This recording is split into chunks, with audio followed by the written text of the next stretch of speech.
बिहार के जहानाबाद में एक मुखिया चुनाव हार जाता है और चुनाव हारने के बाद जिस रोड को वो बनाता है उस रोड को वो ट्रैक्टर की मदद से उखाड़ कर फेंक देता है। उस रोड को वो तहस-नहस कर देता है। जो ईंट के मदद से उस रोड को बनाया था वो रोड 5 गांव के लोगों को कनेक्ट करता था। 10,000 लोग उससे आना जाना करते थे।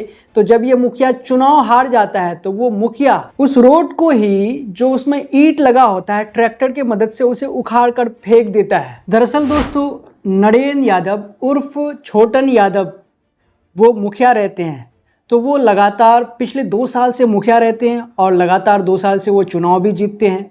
लेकिन इस बार जो चुनाव हुआ था मुखिया का, तो इस मुखिया के चुनाव में लोगों ने उन्हें वोट नहीं दिया, जिसके बाद उनकी हार हो गई। वो हार गए और उस पंचायत का कोई नया मुखिया चुना गया। ये जो छोटन यादव थे उन्होंने लोगों से वादा किया था कि वादा करते रहता था कि मैं सड़क बना दूंगा, मैं आपका जो काम है वो काम करूंगा। लेकिन लोगों ने इस बार अपना मिजाज बदला और उस मुखिया को जो पिछले 2 टर्म से मुखिया था उसे हरा दिया। उसके जगह में नए मुखिया आ गए। तो नए मुखिया ने लोगों से वादा किया था कि मैं अगर चुनाव जीतूंगा, आपका मुखिया बन जाऊंगा, तो मैं आपका वो रोड जिस रोड से आप आना जाना करते हैं उस रोड को मैं मरम्मत करूंगा और वो पिचिंग कर दूंगा।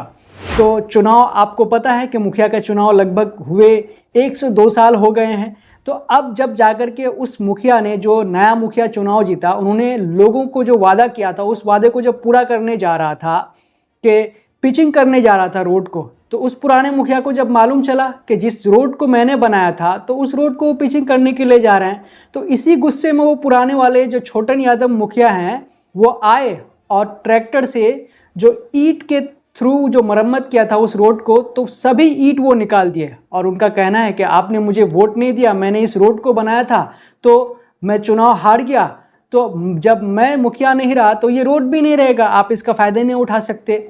तो जब लोगों को इस बात की जानकारी हुई कि जो नए मुखिया हैं हमारे लिए रोड बनाने जा रहे थे, तो पुराने मुखिया ने आकर के इस तरह से हमारे साथ किया, तो वो वहाँ पे आकर के हंगामा खड़ा कर दिया। लोग वहाँ पे जमा हो गए।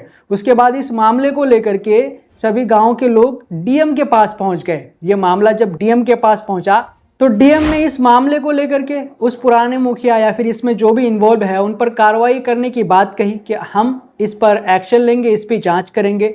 लेकिन दोस्तों यहाँ पे सबसे ताज्जुब की बात यह है कि वो मुखिया जब चुनाव हार जाता है तो वो अपने दबंगई पे उतर जाता है और वो जिस रोड को बनाते हैं उस रोड को वो तहस-नहस कर देता है, जिसके वजह से 10,000 लोग प्रभावित हो रहे थे।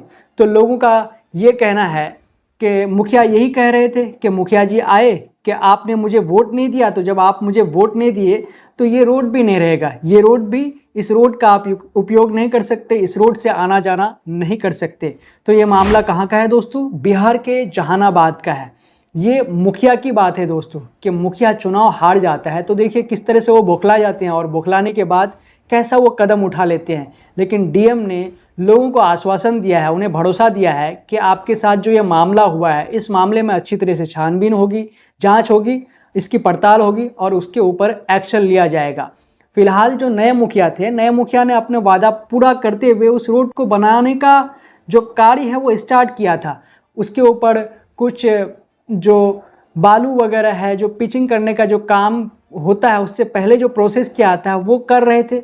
लेकिन जब पता चला कि पिचिंग होने वाली है तो उससे पहले आकर के पूर्व मुखिया ने इस तरह का काम किया, इस तरह का उन्होंने अंजाम दिया। तो दोस्तों जो छोटन यादव पिछले 2 टर्म से मुखिया होते हैं और वो इस बार चुनाव हार जाते हैं, मुखिया में चुनाव नहीं जीतते हैं, तो वो इस तरह से अपना दबंगई दिखा करके उस रोड को ही ख़त्म कर देता है जिस रोड से लोग आना जाना करते थे। तो इसके बारे में आपका क्या कहना है हमें कमेंट करके ज़रूर बताएं। जब तक के लिए हम आपसे लेते हैं इजाज़त। अगर आपने अब तक हमारे चैनल द ट्विस्ट को सब्सक्राइब नहीं किया है तो प्लीज़ सब्सक्राइब कर दें और साथ में बेल आइकन को दबा दें। जय हिंद, जय भारत।